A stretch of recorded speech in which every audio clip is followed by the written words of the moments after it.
नाज़रीन तव्हांखे ॿुधाईंदा हलूं त उमरकोट में 26 जून जी बल्दियाती चूंडुनि में पोलिंग जे वक़्तु वार्ड नंबर 11 जी लेडीज़ पोलिंग स्टेशन ते जोगी कॉलोनी में चोरी थियल 1300 बैलेट पेपर ख़िलाफ़ प्रिज़ाइडिंग ऑफिसर गुलाम मुस्तफ़ा वल्द राणो खान जोखियो जी फरियाद ते सिटी थाणे उमरकोट में 2 ॼणनि जे मथां केस दाख़िल।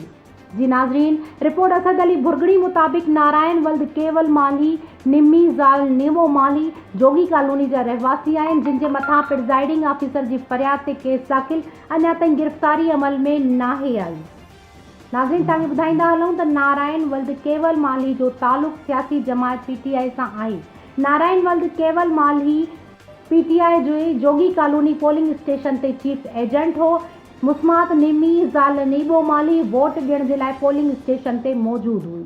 नाज़रीन तव्हांखे वाज़े कंदा हलूं त चोरी थियल बैलेट पेपर 2 कलाकनि खां पोइ नारायण दास माली SSP मुख्तियार अहमद ख़ासकेनी DRO ताहिर अली मेमण खे ॾिना।